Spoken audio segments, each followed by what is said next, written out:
Coming to you from beautiful Southwest Florida, this is the Naples Money Managers News You Can Use with Don Litchfield Brown and Marcus Bickle. Good morning and welcome to the Naples Money Managers News You Can Use. I want to always call this NMM, like CNN or something like that, or CNBC. It's a good abbreviation. Yeah, I'm Don Litchfield Brown. This is Marcus Bickle. Hello, everyone. I got his name right, which is a good thing. News you can use today, I'm going to talk a little bit about blurred financial lines and how people get into trouble, lose money. I don't mean in the market lose money, but I mean by trusting the wrong people. Oh, absolutely. In the wrong way. And then I know you'll talk a little more about markets and expiration dates. Yeah, we got a little bit of an update with what's going on in the market. So I'm going to hold this up so you can see it. This time, we're going to about blurred financial lines. I think you all got it up a little higher, maybe? You got the wrong side. Oh, I got the wrong side. Try that side. You like that side better? Okay, that's blurred financial lines. I guess I'm a little blurry this morning. And I was looking at it, reading through it.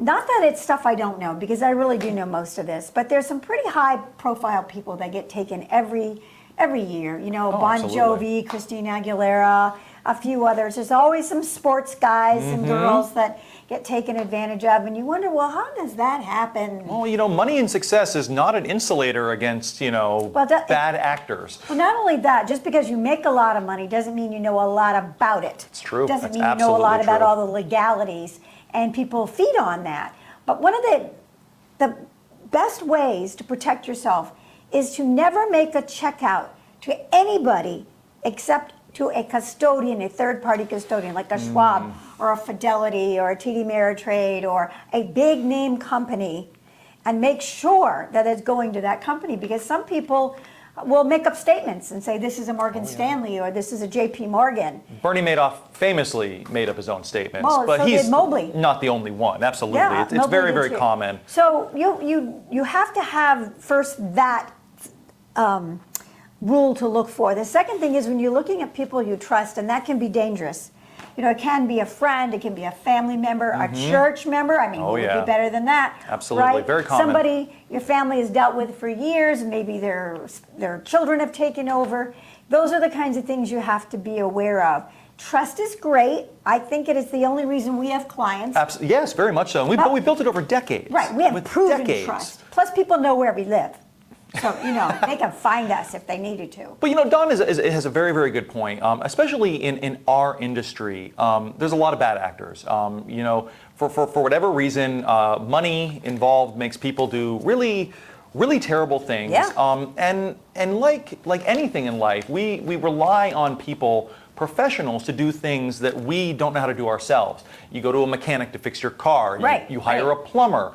Well, you hire a financial advisor to do the things that you don't know how to do, and unfortunately, there's a certain amount of trust you have to place with those people, and that does get abused. Right. Now, luckily, with people like us, who work with reputable custodians, who are regulated by government bodies, people have avenues to recover something in the case that we were to be at fault. So if we put out a statement that we print in-house, it is substantiated or backed up with a third-party custodian, so you can prove that that's what's really in your account. Absolutely. But one of the other things is what people call themselves. I mean, sometimes stockbrokers call themselves wealth advisors or financial advisors or what's the other one here? Financial planners. Yep, wealth when planners. in fact they don't have any of those designations. Yeah, that specific language, it really does matter, like what a person, the credentials a person has, what they are trained to do. People can call themselves anything. Right. But again, to use the mechanic or the plumber analogy, you wouldn't just pick up a random person off the street and go, well, I'm a plumber. No, you'd probably check to make sure that he has some kind, he's bonded and insured before he starts working on your septic tank. The same should go for well, really anyone who's working on your finances. And it's not to say that a broker can't do planning, can't be a good fiduciary. But they just shouldn't be using those terms because there's different rules and regulations that go with them. So there's a lot of... attorneys and CPAs are guilty of it as well. Well, there's many cases now trying to prevent them from using that language because it just confuses people. And the other thing is just because a stockbroker charges a fee does not mean that they're not commission-based. Right. So it's all very blurry. So just take your time, really get to know what you're doing and your people. I'm not saying you have to know how to perform surgery here. No. Because I would never go in for surgery if I knew everything, right? But you do need to have that really good gut feeling. Yeah, So, do your due diligence. yeah. Absolutely. Trust let's but move verify. on because we're going to run out of time. No, Yeah. I know. Sorry. It's a big Sorry. topic, folks. It really, really is. To really kind of give you a quick update on the market, we're coming up to the end of the quarter. So that's going to be big. It looks like it's going to be a good end of the quarter. We're showing a little bit of weakness today. There was a rise in Chinese interest rates. And that's designed to help the flagging Chinese economy. Everyone really expected China would be really explosive coming out of their pandemic lockdowns. You know, they lasted a lot longer than most of the world. And they really thought, it being one of the largest economies in the world, that it would have a really explosive start. It hasn't. It's been described as anemic at best. So the Chinese government's trying to cut interest rates raise interest rates there to kind of stimulate growth a little bit within the economy. But it They're going to raise interest rates to stimulate? to give better bond rates. Oh, I see. Okay. Okay. But it doesn't seem to be having the desired effect, at least in the short term. So we'll see. It is causing the market to be a little bit weak today. But the quarter has been great. We had an expiration as far as options goes, if you follow our option actions, on Friday.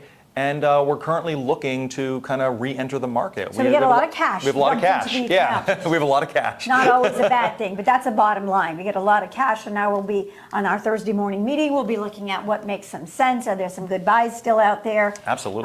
And going into the summer months, we always try to be a little bit careful. People thought the first quarter was going to be poor, and the next quarter was going to be better, or the first half of the year. It's turned out to be the other way around. Yeah, it's been really good, especially with the tech stocks. Right. So we shall see. But really, the answer is simple: buy good stuff, stick with it, and don't be greedy, and don't be fearful. And make sure you have a good financial advisor. That's right. All right. Well, this is Naples Money Managers News You Can Use. And remember, money does matter, but most of all, and most importantly, to us, you matter. Make it a great day. Have a great day, y'all.